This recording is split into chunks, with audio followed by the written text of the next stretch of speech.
আমার বন্ধুগণ, আমাদের কাছে আল্লাহ রাব্বুল আলামিনের কালাম এবং মুহাম্মদ রাসূলুল্লাহ সাল্লাল্লাহু আলাইহি ওয়াসাল্লামের হাদিস ওহী রয়ে গিয়েছে, ঠিক কি না?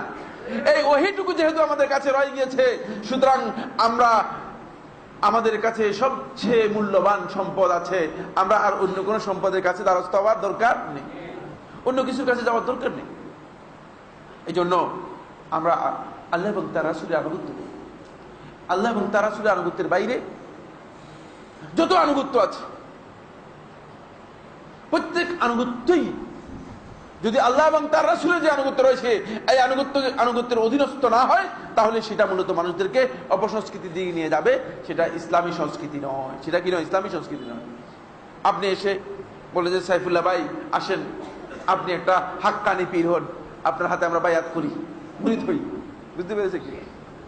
আল্লাহ এবং তার রাসূলের নির্দেশনার বাইরে যদি আমি মুরিদ করি, তাহলে আমি আপনাদেরকে কোথায় নিয়ে গেলাম? অন্ধকার গলিতে নিয়ে গেলাম। আমি আপনাদেরকে অন্ধকার গলিতে নিয়ে গেলাম, আমি মূলত পথভ্রষ্ট করলাম। বন্ধুগণ, তাই বলছি, এখানে আনুগত্য নির্দিষ্ট।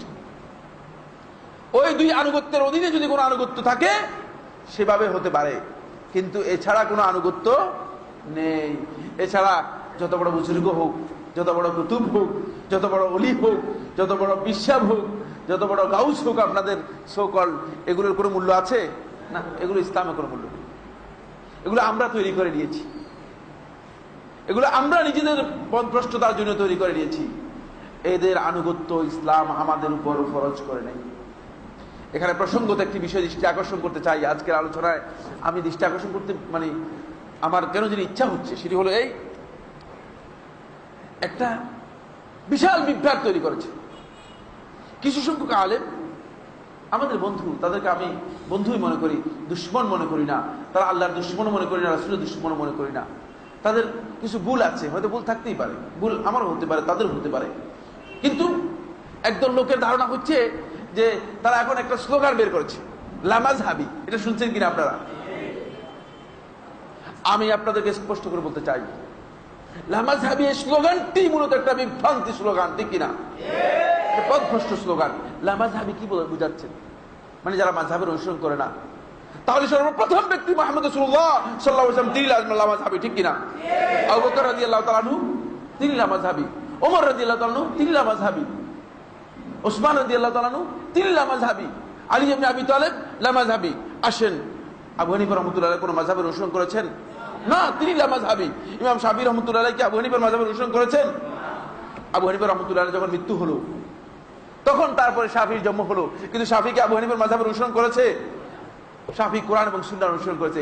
শাফিঈ লামাযহাবী, ইমাম মালিক রাহমাতুল্লাহ লামাযহাবী, ইমাম আহমদ ইবনে হাম্বল রাহমাতুল্লাহ লামাযহাবী। তাহলে আপনি কি বুঝাতে চাচ্ছেন? এটা বিভ্রান্ত বক্তব্য। এর মাধ্যমে লোকদেরকে কন্ডেম করার জন্য চেষ্টা করা হচ্ছে, এই শব্দ দিয়ে মানুষের প্রতি এটা আঘাত করার জন্য চেষ্টা করা হচ্ছে। এটা মূলত একটা বিভ্রান্ত শব্দ। কোরআন এবং সুন্নাহর অনুসরণ, এটি লামাযহাবী দিয়ে আপনি ঠেকাতে পারবেন না। যারা এই পথভ্রষ্টতার দিকে মানুষদেরকে আহ্বান করছেন, আমি আপনাদেরকে বিনয়ের সাথে অনুরোধ করব, এই কাজ করার আপনার দায়িত্ব নয়। আপনি আপনার বক্তব্য দেন, আপনি আপনার বক্তব্য দেন, আপনার বক্তব্য দেওয়ার আপনার অধিকার আছে। তাও কুল হাতু বুরহানাকুম ইন কুনতুম সাদিকিন, যদি সত্যবাদী হও তোমার দাবিতে, তাহলে তুমি তোমার যে দলিল আছে সেই দলিল তুমি পেশ করবে, দলিলের ভিত্তিতে বক্তব্য দেবেন।